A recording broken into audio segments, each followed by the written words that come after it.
Hey guys, Justin here with Primrose Properties, and in today's video we're going to talk about something that actually comes up quite a bit in my day-to-day interactions with homeowners and sellers, and actually came up this week. I thought a seller kind of had some good points, and so I was happy to help answer a lot of these questions in regards actually to some other folks that they had been talking to. But the title today is basically how to protect yourself when selling to a cash buyer.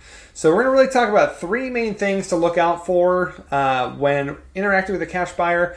It can be an awesome experience. It's going to be a much simpler and easier way to sell a house. Unfortunately, in this industry, there's a lot of people that don't actually have the means to do what they say they're going to do, and a lot of people who don't disclose or basically lay everything out for a homeowner or for a seller.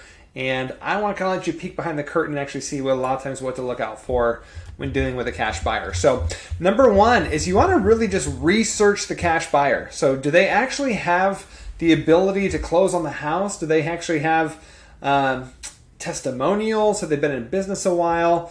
Can they do what they're saying that they actually are going to do?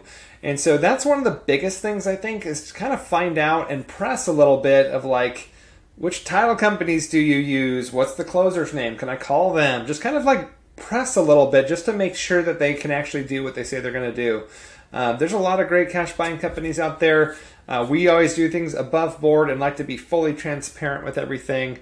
So if you're pressing someone and really researching into their company, they should have no problem answering questions easily, providing references, things like that. So number one, definitely research the cash buyer, because unfortunately there's a lot of companies that can't actually close on your house, and what they want to do is basically tie up a property and then go find an actual cash buyer. And although there's nothing wrong with that, if it's disclosed, a lot of times they will not let you know that. And so we're really big about transparency and letting everyone know all aspects of each transaction. So it bothers me when people don't disclose that.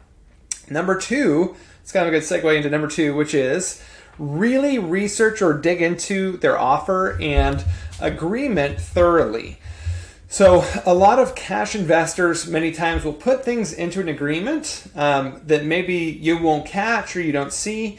And so it's really important to kind of read through that thoroughly and take a look at it, or personally what I like to do is go through it together and just answer any questions you have as we're going through it. So it just makes life a little bit easier. If a question pops up, like what is this about?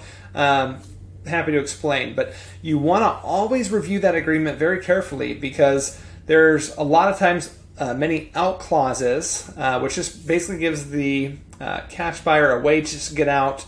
And a lot of times they're going to put down just a very small amount of earnest money.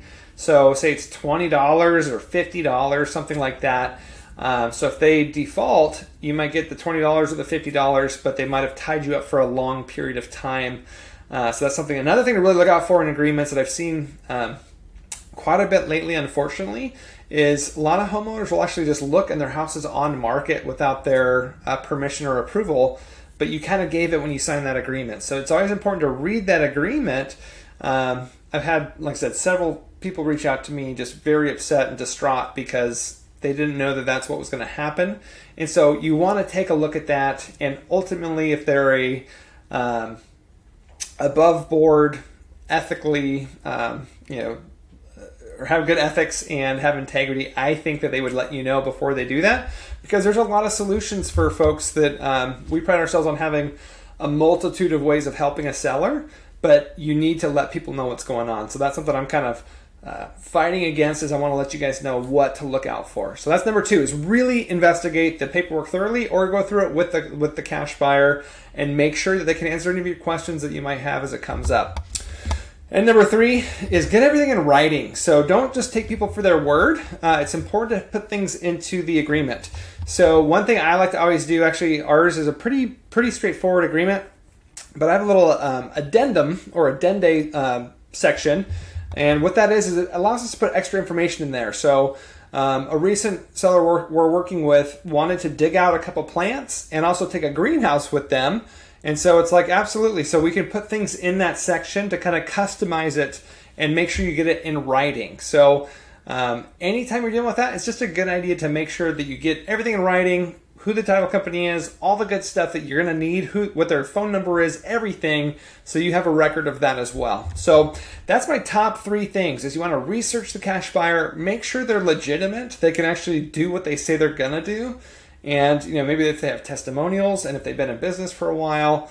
Number 2, you want to review the agreement and actually make sure there's nothing kind of funky hidden in there that you might not find. And then number 3 is get everything in writing. So if they're, again, have great ethics, have integrity, and are above board, like more than happy to provide title companies, their phone numbers, the closing agent, who we use, our process.